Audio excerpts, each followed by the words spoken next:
I've had an ongoing saga on my YouTube channel for a few months now where I try to get to the bottom of old Runescape forum posts, screenshots, and just weird memories that people have of the game from way back in 2004, 2005 era. I made a video a few months back called Solving RuneScape's Oldest Mysteries.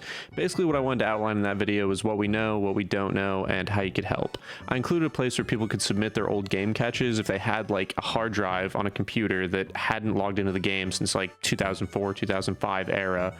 Then we could take those files and basically like scan them and figure out what information we can pull that isn't already included in the wiki. I can't believe I'm saying this, but yeah, a lot of people submitted game files, and we actually have some answers to some of the questions I asked in that video, and I guess that's what I'm going to talk about today. I just want to say a quick shout out to you know, everyone at the wiki, Cook, Hallways, all those guys. I wouldn't be able to make it. Obviously all the people that submitted, thank you guys right off the top. And they actually made a dedicated Discord server. If you are interested in any of this sort of stuff, you know, this sort of digital archaeology, if you want to be a part of this, I'll include the link to the Discord server below. If you want to join, or if you have a computer and you're not sure like how to get the game files out of it, I'm sure that all your questions can be answered there. We have some more information about this giant green grassy area that was basically just to the left of the world map back in 2004. Modash essentially just confirmed this is like a plain default area in the JMod map maker tool, and it was basically just an inaccessible area where you could just test things if you were a JMod and it wouldn't be accessible to any players. But what we now know is that on the other side of the river, there was also the green area, just a plain map in the Elven lands. And so if you were a player in 2004, 2005, and you did the elf quests, you could actually access this area. I mean, I was busy chopping yew trees and bank standing, but somebody could. In 2004, Castle Wars was also just a big patch of grass, but it was exactly the shape of what is now Castle Wars, which I find weird because that makes me think it was like in development for a long time. It's like, did Jagex invent Capture the Flag? Was there Capture the Flag before Castle Wars? It's the first time I heard of it. I don't know. I talked a lot in that video about the early days of the desert and how it just seemed very empty. There was very few NPCs, but we now know when the desert was first added to the game, there was literally nothing there. It was just completely empty. It was actually just put in the game originally to stop players from being able to see the edge of the map. It was just an expanse that would just go out into the distance, so you wouldn't be able to see. I mean, I prefer that. I hate it when you're playing a game and you walk and you get to the edge and there's just an invisible wall. It's lazy. It pisses me off.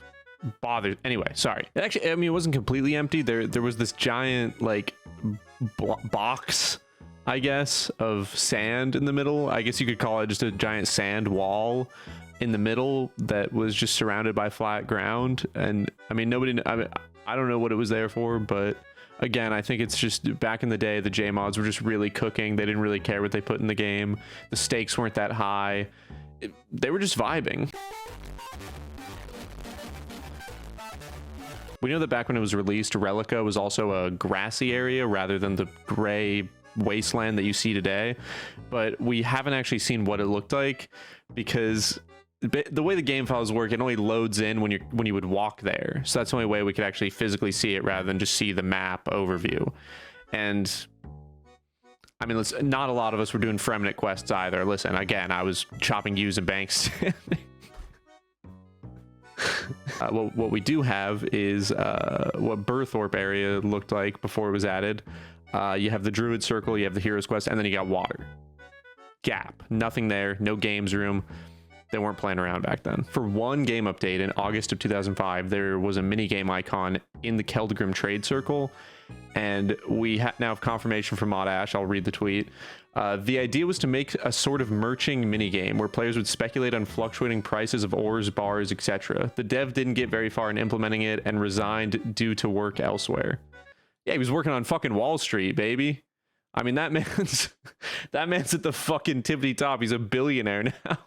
We also have these photos of the Keldgrim area before it actually was released, and as you can see, there's 3 chairs and a floating door. It just looks like the Theater of Blood, honestly. There are absolutely tons of items that are in these old game caches that we do not know what they're for, what they're meant for. A lot of them are just scrapped updates, broken quest items that they can't remove, or just junk that they were testing out different mechanics with. But it's really fun to go in and see what's in there. There's an item called a pile of slime, and we aren't 100% sure, but we're pretty sure that it was just the original intent for how you would gather buckets of slime before they added that giant pool of slime under the ectofunk. I think it's cooler. The giant puddle is kind of lame, and the giant pool is pretty cool. We were trying to figure out what this item called fire object was for.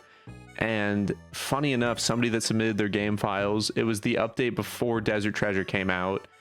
And there were also items called Fire Diamond and Fire Keys, which if you've done Desert Treasure, you know that there's different keys for each of the types of spells in the ancient spell book.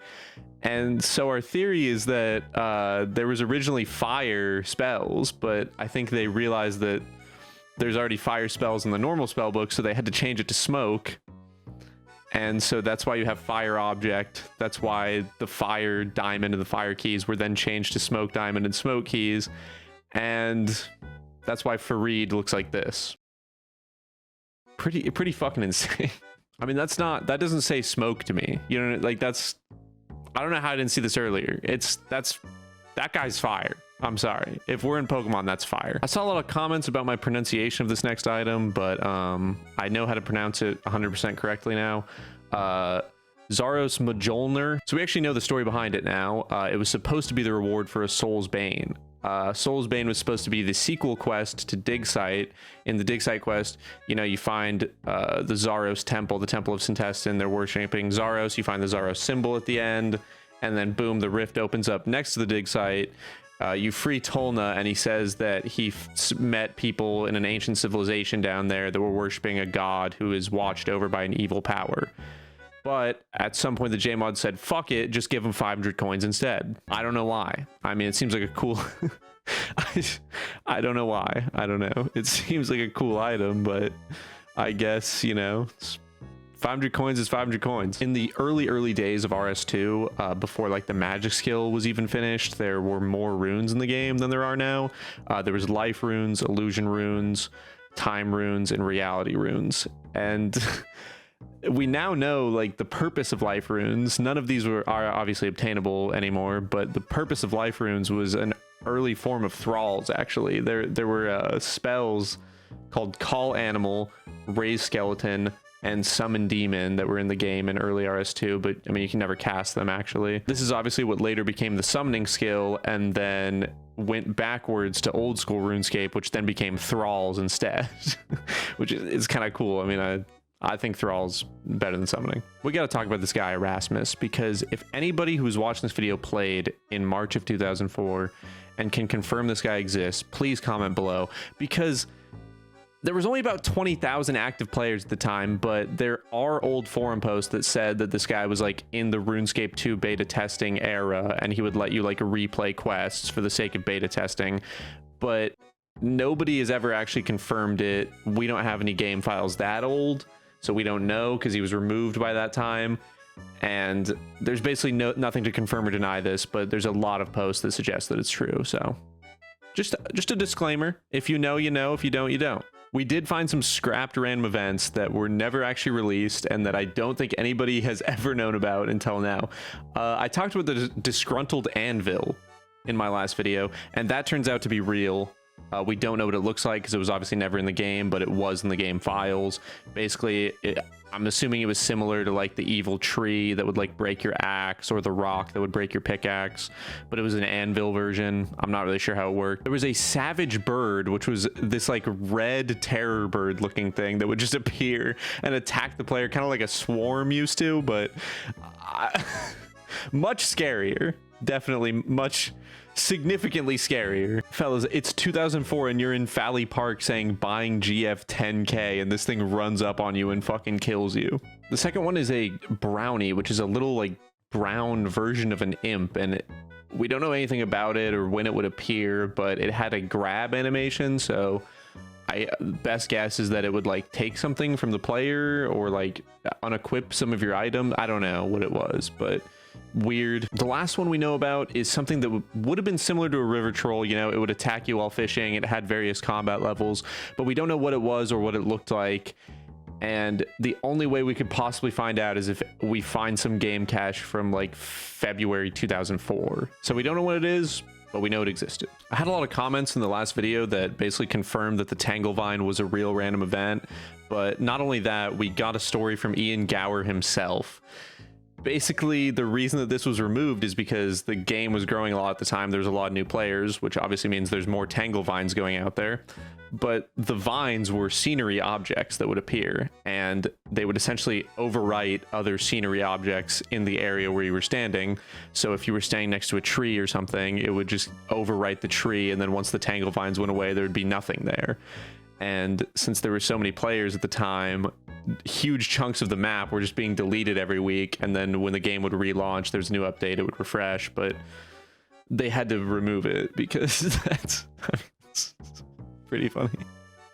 Pious Pete is confirmed to also be a real random event that existed, and I mean, based on your guys' comments and based on the forum posts I've seen, it was so hard to complete this random event that it basically soft locked you. Imagine like the beekeeper random, and you know how you, even if you would do it right, you'd be wrong and it would teleport you somewhere random in the game. But instead of teleporting you somewhere random in the game, it makes you try again.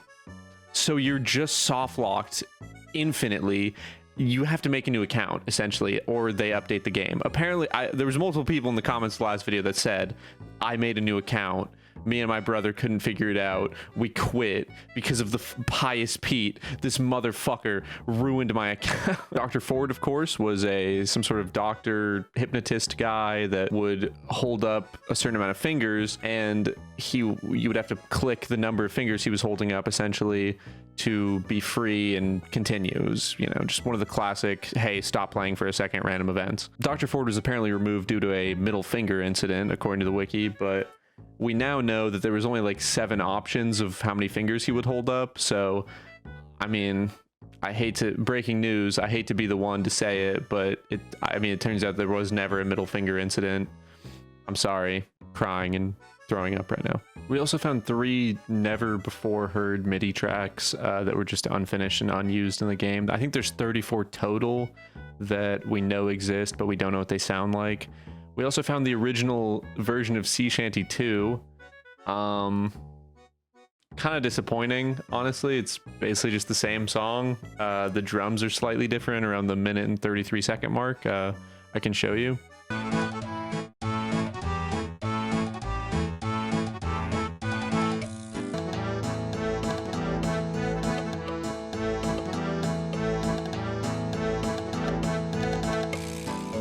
I was kind of expecting more because we knew there was a different version of it out there, but I mean, a little disappointing, but it's fine. That is about all the new stuff I have for this video. I always just really enjoy making these videos because I feel like it's just like one of a kind content that no one else really knows about these things until these videos come out and it gets posted to the wiki. And you know, it's good to see that we've actually like made progress since my first video.